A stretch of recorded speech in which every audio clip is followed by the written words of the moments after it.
Hey everybody, welcome back to Magic Orthodoxy. My name is David and this is a top 3.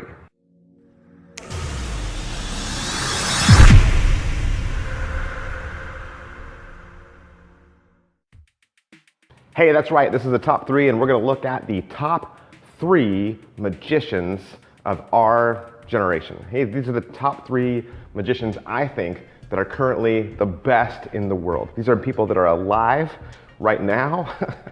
And I think, you line up all the magicians from, best to least, and I think these guys are at the top 3. Gotta have some criteria though, because after I do this review, you're gonna say, well, what about this guy? What about this guy? What about this guy?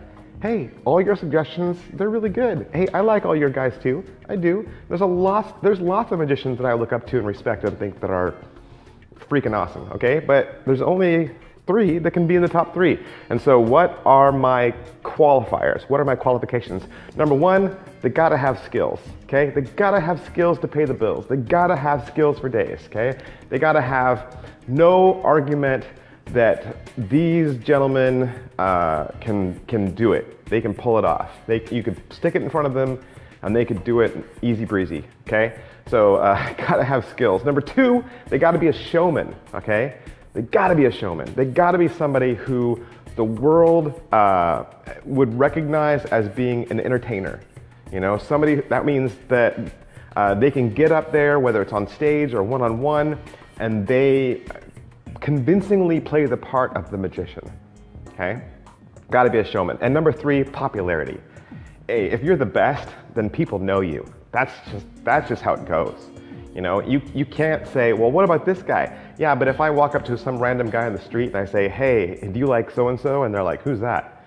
Well, then are they really the best if the world doesn't know who they are? I mean, they're probably really good, but are they the best? And that's what we're looking at today. The top 3 magicians of our generation alive today. Let's get into it. Number 3, David Blaine. Gotta put David Blaine in the top 3. You got to. Okay, David Blaine, if you don't know, his name is David Blaine White. He was born April 4th, 1973 in Brooklyn, New York. Does a lot of his specials in New York City. Legend has it that when Blaine was 4 years old, he saw a magician performing magic in the subway, and that inspired him to be a magician. His dad was a Vietnam vet who died very early on in his life. From what David has said, his dad died from a heroin overdose, and he was raised by his mom for the rest of his life, and his mom later died when David was 22. Blaine's first television special, Street Magic, that's been called the best TV magic special ever done and the biggest breakthrough in our lifetime. Hence, top 3. David Blaine revolutionized the way magic is shown on TV. He focuses on spectator reactions. That was a first. He blazed the trail right there. His idea was to turn the camera around on the people watching who were, watching the trick instead of being on the performer the whole time. And that made the audience watch the audience. And so the New York Times noted that he'd taken the craft that's been around for hundreds of years and done something unique and fresh with it. And according to the New York Daily News, Blaine can lay claim to his own brand of wizardry. The magic he offers operates on an uncommonly personal level. And so both Street Magic and then his second special, Magic Man, both had Paul Harris as his technical advisor. You might remember Paul Harris inspired the Strange Travelers effect that you see David Blaine done. Since then, David Blaine has done Buried Alive, Frozen in Time, Vertigo, Mysterious Stranger, Above the Below, Drowned Alive, Revolution, Bags of Death. He wrote a book, he did Electrified, and he did Real or Magic. All right, number 2, Teller from Penn and Teller. That's right, Teller. Teller was born Raymond Joseph Teller, February 14th, 1948. Teller is from Philadelphia, Pennsylvania. Teller met Penn Jillette in 1974, and they played the Minnesota Renaissance Festival. Of course, you know that Teller doesn't speak in his act. His persona, his stage presence is to remain quiet. And if you ever see him in an interview where he does speak, they kind of hide his face or they blur his mouth. Teller actually legally changed his name from Raymond Joseph Teller to just Teller. And he possesses a United States passport even that says that. On April 5th, 2013, Penn and Teller were honored with a star on the Hollywood Walk of Fame in the live performance category. Their star is the 2,494th award and it's near the star dedicated to Harry Houdini, so that is kind of cool. And the following day, they were recognized by the Magic Castle with the Magicians of the Year award. Teller has written books, he's co-directed Macbeth, he's been a guest on Bill Nye the Science Guy, he's been a guest on Miami Vice. Currently, right now, if you watch Penn and Teller's Fool Us, you know that Teller is the brilliant one. He is the mastermind behind figuring out how all those tricks are done. And then when you hear just his vast knowledge of just, knowing who developed each and every trick. And then if you ever go see him live, I've had the privilege of seeing him live.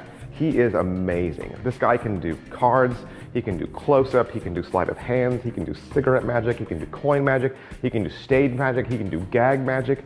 He's by far skills to pay the bills, and again, widely known. Teller is your number 2. And number one, Derren Brown. Derren Brown is easily the best living magician alive right now. Derren Brown was born in Croydon, Surrey, to his parents, Chris and Bob, and his brother of 9 years, his junior. Brown was privately educated at Whitgift School in South Croydon, where his father coached swimming. You can see a little bit of that on one of his TV specials. He takes you back to his high school and shows you the pool where he learned. He studied law and German at the University of Bristol. And while he was there, he attended a hypnotist show by a gentleman named Martin Taylor, which inspired him to turn to illusion and hypnosis as a career. And while he was an undergraduate, he started working as a conjurer. He performed the traditional skills of close-up magic in bars and restaurants. And in 1982, he started performing stage shows at the University of Bristol under the stage name Derren V. Brown. All right, so Derren Brown, he's an English mentalist, he's an illusionist, and since his television debut, Mind Control, which came out in 2000, his popularity has just grown and grown and grown. He's had several stage tours, several television TV specials, he's written books for magicians as well as books for the general public, and he's also a painter. He does caricatures of famous people. Brown does tell people that he doesn't possess any supernatural powers. He does say that. He does talk about how he exposes methods of faith healers and mediums. He makes it very clear in his performance that he doesn't have abilities, but you know what? People just don't believe him. That's how good he is. He can convince people that he has power, even though he flat out says he doesn't. And if you've ever seen him live, he is a magician fooler time and time again. He blows me away. So many of his specs. I've read his books, and I still don't know how they're done. Easily, Derren Brown is your number 1. All right, so that is my top 3 of best magicians alive today. I hope you've enjoyed it. Maybe you've got your top 3. I would love to know what it is. Put it down in the comment section below. Let me know what your top 3 is, and we'll have a fun discussion about that. All right, see you later. Bye.